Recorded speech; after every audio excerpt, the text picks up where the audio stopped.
Selam futbol severler. Kanalıma ve videoma hepiniz hoş geldiniz. Yepyeni bir futbol videosu ile daha karşınızdayım. Bugünkü yeni futbol videomda sizlerle Fenerbahçe üzerine konuşuyor olacağız. Fenerbahçe'de taraftarlar Ali Koç'u istifaya davet etti. Fenerbahçe'de Ali Koç istifa sesleri yükseldi. Bunu konuşacağız. Neden Ali Koç istifaya davet ediliyor? Neden Ali Koç istifa edilmesi isteniliyor? Bunları konuşacağız. Videoma geçmeden önce bana destek için kanalıma abone olup videoma like veya dislike atıp yorum atar bildirim zilini de açarsanız sevinirim arkadaşlar. Diyelim videomuza geçelim. Evet, Fenerbahçe taraftarlarının artık sabrı taşmış durumda ve Ali Koç'un takımdan istifa etmesini istiyorlar. Ama kolay kolay da Ali Koç'un istifa edeceği gözükmüyor. Bir sonraki seçime kadar Ali Koç kolay kolay istifa etmeyecek gibi görünüyor. Çünkü Ali Koç şunu diyor: şampiyon olmaz, şampiyonluk yaşamadan, bu takımda bir şampiyonluk yaşamadan istifa etmeyeceğini, şampiyonluk yaşamadan gitmeyeceğini söylüyor. Şampiyonluk bekliyor. Hala şampiyon olabileceğini inancı var Ali Koç'un. Eğer bu sene Fenerbahçelilerde şu da var. Tamam, Ali Koç istifa etmeli, Ali Koç gitmeli ama 8 puanında kapanabileceğini düşünen Fenerbahçe taraftarları da var. Çünkü daha önceden Fenerbahçe bunları yaşamış. 9 puanlık farkın kapandığını söyleyen Fenerbahçe taraftarları var. Yaşanmış olaylara bakarak yani geriden gelip aradaki puan farkı olup geriden gelip şampiyon olduğu sezonlar olduğu için Fenerbahçe taraftarları hala umudunu kaybetmek istemiyor. Çünkü devre arasında gelecek transfer listelerle birlikte takımın daha da güçleneceğini, şampiyon olma ihtimallerinin hala devam ettiğini, taraftarın pes etmemesi gerektiğini söylüyor.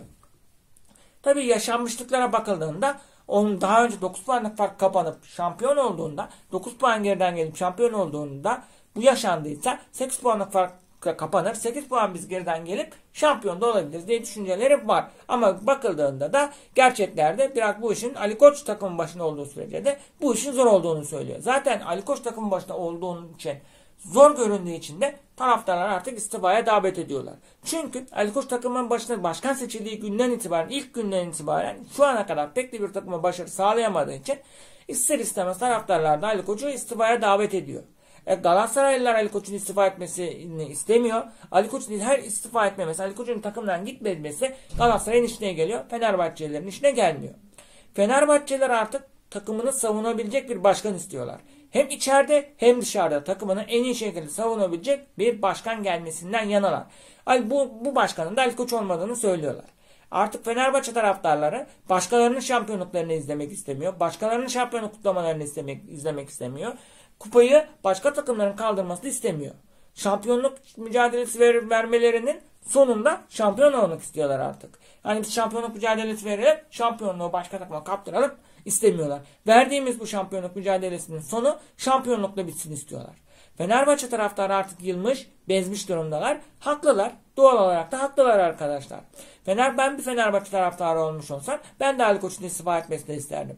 Düne kadar Ali Koç'un yanında olanlar şu anda Ali Koç'un karşısındalar. Gerçekleri görmeye başladılar. Çünkü bazı Fenerbahçe yorumcularını dinlediğimde Ali Koç bir tane Fenerbahçe yorumcusu var. Zamanında Ali Koç tekrar başkanlık seçimi olduğunda, aday olduğunda Ali Koç'un başkan olması için oy kullanmış.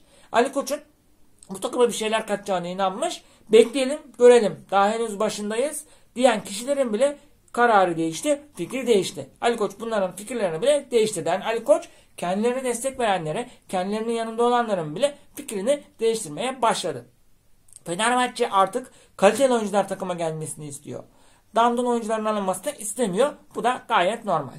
Çünkü Fenerbahçe ne oynadığını bilmiyor. Artık Fenerbahçe ne oynadığını bilsin istiyor.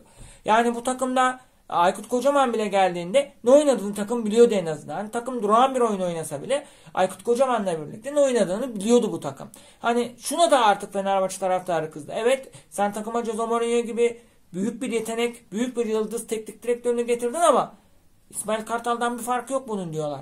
Ve artık Fenerbahçe taraftarı Ali Koç'un tazminatının ödenip Ali Koç'un Jose Mourinho'nun tazminatını ödemesi gerektiğini düşünüyorlar. Ali Koç Jose Mourinho'nun tazminatı ödenecek, Jose Mourinho'ya gidecek, cebinden öde diyorlar. Öder mi? Orası ayrı bir konu.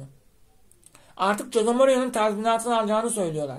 Zamanında Galatasaray taraftarı bunu söylemişti. Ama Fenerbahçe taraftarları I am Jose Mourinho, I am Jose Mourinho demeye devam etmişler. Jose Mourinho gibi yıldız bir teknik direktöre çalıştıklarını iddia etmişlerdi. Ve artık Fenerbahçe taraftarları şunu da diyor: Jose Mourinho Fenerbahçe'den ayrıldığı zaman, Türkiye'den gittiği zaman Türkiye hakkında güzel şeyler söylemeyecek, Türkiye'yi güzellemeyecek diyorlar. Bu da Jose Mourinho'nun yapabileceği bir şey. Jose Mourinho gittiğinde Fenerbahçe'yi kötüleyecek, Türkiye'yi kötüleyecek, Türkiye'deki futbol yönetimini, futbol sistemini kötüleyecek, hakemleri, futbol federasyonunu, takımı, ligi kötüleyecek açıklamalarda, konuşmalarda bulunacağını söylüyorlar. Doğal olarak bunları Jose Mourinho yapacak. Ali Koç takıma getirdi. Ali Koç'un da göndermesini istiyor Fenerbahçe taraftarları. Ali Koç nasıl Jose Mourinho'yu getirdiyse aynı şekilde de göndersin diyorlar. Tazminat ödenecekse de bunu Fener'in kulübün kasasından değil, kendi cebinden ödemesi gerektiğini düşünüyorlar. Ama Ali Koç tabii ki doğal olarak kendi cebinden bunları ödemeyecek. Kulübün kasasından bunları ödeyecek. Jose Mourinho'nun tazminat artık ne kadardır? Ne kadar ödenecek? Ödenecek miktar ne kadarsa bunu kendi cebinden değil, Fenerbahçe'nin kasasından ödeyecek ve bu para Fenerbahçe'nin kasasından çıkmış olacak. Şimdi Jose Mourinho giderse yerine kim gelecek sesleri var. Artık Fenerbahçe taraftarları dandun hocalar gelsin istemiyor. Takıma katkı sağlayacak, uzun süre takımda kalabilecek, uzun süre takımı çalıştırabilecek bir hocayı takım başına getirilmesini istiyor. Ali Koç'ta böyle bir vizyon var mı? Yok. Ali Koç isimlere bakarak transfer yapmayı seven birisi. Ona göre bakalım kimi getirir. Henüz şu anda Jose Mourinho gitmedi ama gitme aşamasında. Galatasaraylıların kendilerine dalga geçmesinden artık Fenerbahçe taraftarı yılmış durumda. Hani Beşiktaş dalga geçtiğinde bu kadar kendilerine koymasa da Galatasaray takımının taraftarları dalga geçtiğinde kendilerine çok koyuyor.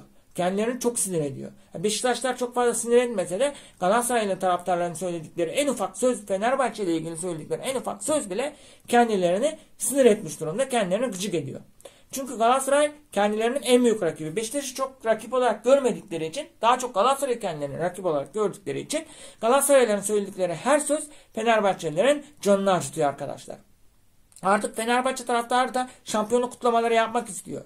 Artık şunu istiyor Fenerbahçe. Şampiyon Fenerbahçe denilmesini istiyor. Ama Ali Koç bu takımın başında olduğu sürece de bunun imkansız olduğunu düşünüyorlar. Bir sonraki seçime kadar da Ali Koç takımdan istifa etmeyecek, başkanlığı bırakmayacak. Koltuk sevdalısı Ali Koç koltuğu bırakmayacak gibi görünüyor. Görünen bu arkadaşlar. Tabii ki ben bir Beşiktaş olarak Ali Koç'un gitmesi benim umurumda değil. Çünkü Ali Koç'un gitmesi veya kalması Beşiktaş'ı çok ilgilendirmiyor. Çünkü Ali Koç gitse de kalsa da zaten Ali Koç takım başındayken bile Beşiktaş Fenerbahçe'nin geçen sene altında bitirdi. Büyük ihtimalle %99 bu senede Fenerbahçe'nin ligi altında bitirecek. O yüzden Ali Koç'un olup olmaması çok da Beşiktaş'ın umurunda değil. Ama Galatasaray'ların umurunda oluyor. Galatasaray'ın önemli. Çünkü Ali Koç takım başında olduğu sürece Fenerbahçe şampiyon olamıyor. Galatasaray şampiyon oluyor. Galatasaray Ali Koç varken şampiyonluklar yaşadığı için Ali Koç'un gitmesini istemiyor. Ve son Galatasaray'ın oynadığı ve 5-1 yendiği Kayserispor maçından sonra gitme sana muhtacız göndermelerinden sonra Fenerbahçeliler daha da delirmiş, daha da sinirlenmiş durumdalar. Artık takımla alay edilmesine, rakiplerin Galatasaray'ın, Beşiktaş'ın veya Trabzon'un kendileriyle alay etmelerini istemiyorlar. Artık alay eden tarafta değil, alay edilen tarafta değil, alay eden tarafta olmak istiyorlar. Alay edilmek istemiyorlar, alay etmek istiyorlar. Fenerbahçe taraftarları elinden gelen desteği veriyor. Bu desteğine rağmen karşılığını alamadığı için de Fenerbahçe taraftarı Ali Koç'u istifaya davet ediyor. Sizce Ali Koç istifa eder mi? Görüş ve düşüncelerinizi de yorumlar kısmına yazarsanız sevinirim. Ben Ali Koç'un bir sonraki seçime kadar takımdan istifa etmeyeceğini, bir sonraki seçimde aday olur olmaz orası ayrı, aday olursa da seçilemeyeceğini düşünüyorum. Bir sonraki seçimde Ali Koç aday olursa sizce seçilir mi? Görüş ve düşüncelerinizi yorumlar kısmına yazarsanız sevinirim arkadaşlar. Diyelim benim Ali Koç istifa sesleriyle ilgili görüşlerim, düşüncelerim bunlar. Bir videonun daha sonuna gelmiş bulunmaktayız arkadaşlarım. Bana destek için kanalıma abone olalım. 10.000 abone hedefim var. 10.000 abone hedefine de destek olursanız sevinirim. Bir sonraki videoda görüşmek üzere. Allah'a emanet olun. Kendinize dikkat edin. Seviliyorsunuz. Allah'a emanetsiniz.